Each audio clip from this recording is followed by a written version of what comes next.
यह कहानी नदी के नीचे बसा जादुई राज्य की है। आपको यह कहानी पसंद आएगी। बहुत समय पहले की बात है। पहाड़ों और घने जंगलों के बीच एक छोटा सा सुंदर गांव था। गांव के पास एक विशाल नदी बहती थी। उस नदी का पानी इतना साफ था कि उसमें नीचे पड़े पत्थर भी दिखाई देते थे। लेकिन गांव के बुजुर्ग हमेशा बच्चों को चेतावनी देते थे। सूरज ढलने के बाद नदी के पास मत जाना। नदी के नीचे एक ऐसा रहस्य छिपा है जिसे इंसानों ने कभी नहीं देखा। गांव में सोहन नाम का एक गरीब लेकिन बहुत बहादुर लड़का रहता था। उसे रहस्यमयी चीजों के बारे में जानने की बहुत उत्सुकता थी। एक दिन शाम को सोहन नदी के किनारे लकड़ियां इकट्ठी कर रहा था। तभी अचानक नदी के बीचों बीच तेज रोशनी दिखाई दी।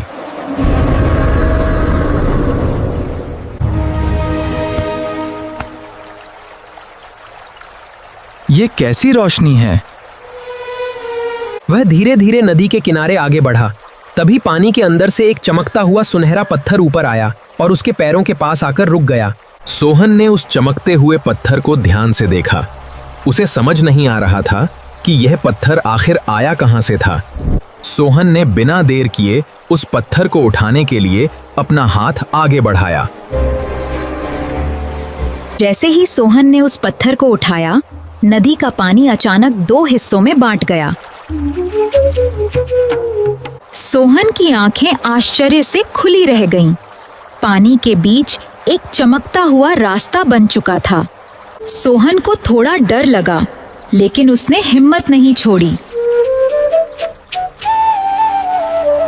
वह धीरे धीरे उस रास्ते पर आगे बढ़ गया।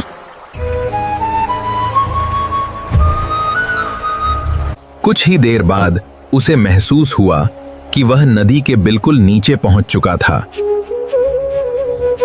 वहां जो दृश्य उसने देखा वो किसी सपने से कम नहीं था। नदी के नीचे एक विशाल जादुई राज्य बसा हुआ था। महलों की दीवारें मोतियों से बनी थीं और सड़कों पर चमकते हुए शंख बिछे थे। चारों ओर रंग बिरंगी मछलियां तैर रही थीं। पेड़ों पर मोती जैसे फल लगे थे और पानी में चमकते फूल खिले हुए थे। सोहन उस अद्भुत राज्य को देखकर हैरान रह गया। वह धीरे धीरे उस राज्य की गलियों में आगे बढ़ने लगा। उसने वहां ऐसे फूल और पेड़ देखे जिन्हें उसने अपनी जिंदगी में कभी नहीं देखा था। तभी अचानक उसकी नजर सामने से आती एक सुंदर राजकुमारी पर पड़ी।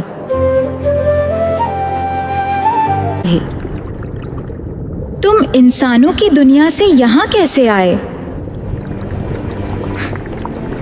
सोहन ने राजकुमारी को नदी के किनारे मिले सुनहरे पत्थर और पानी के बीच बने रास्ते के बारे में पूरी बात बता दी।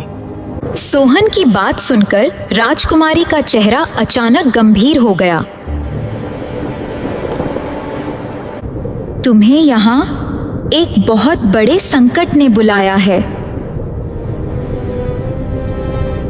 राजकुमारी ने बताया कि नदी के नीचे बसे इस राज्य का जादुई नीला रत्न चोरी हो गया है।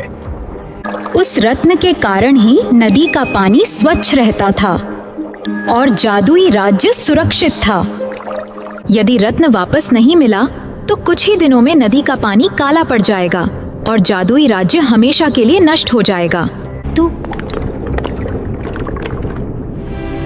मैं आपकी मदद करूंगा। लो सोहन, ये तलवार और ये जादुई सीप तुम्हारी मदद करेंगे। धन्यवाद राजकुमारी, मैं इनकी रक्षा करूंगा।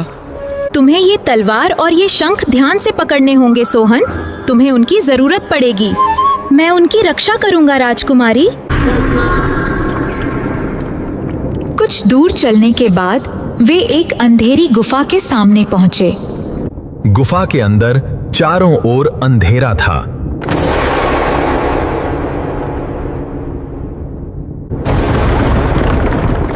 यह रत्न अब मेरा है।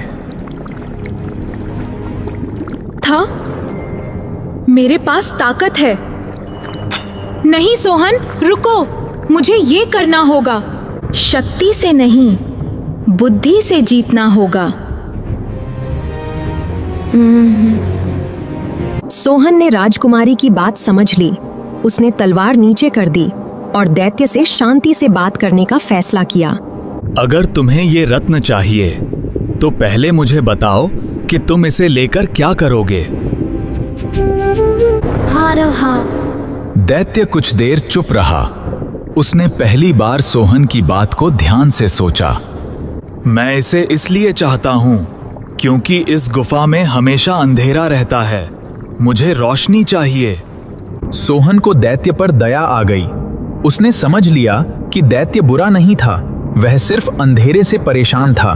सोहन ने जादुई सीप को धीरे से जमीन पर रखा।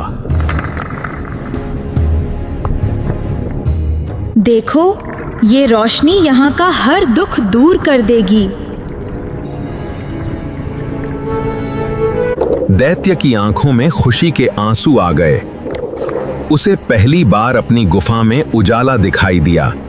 तुमने मुझे हराया नहीं, बल्कि मेरी परेशानी समझी है।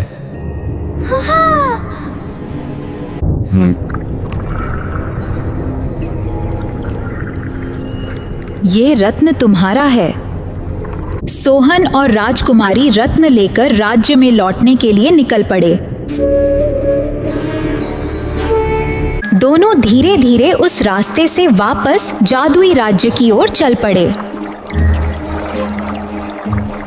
कुछ ही देर में दोनों राज्य के महल में पहुंच गए। राजा उनकी प्रतीक्षा कर रहे थे।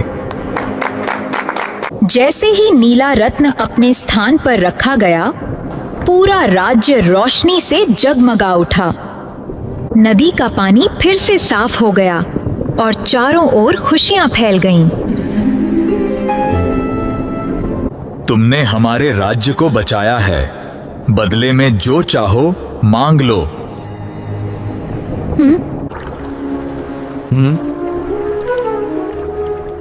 मुझे कुछ नहीं चाहिए।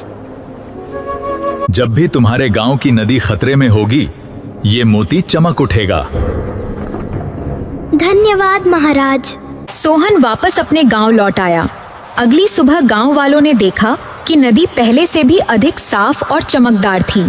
सोहन ने किसी को नदी के नीचे बसे जादुई राज्य का रहस्य नहीं बताया, लेकिन कहते हैं कि आज भी उस नदी के नीचे एक रहस्यमयी जादुई राज्य मौजूद है, जहां मोतियों से बने महल चमकते हैं और एक बहादुर इंसान की दोस्ती की कहानी आज भी सुनाई जाती है। अगर आपको ये कहानी पसंद आई है तो हमें जरूर बताएं।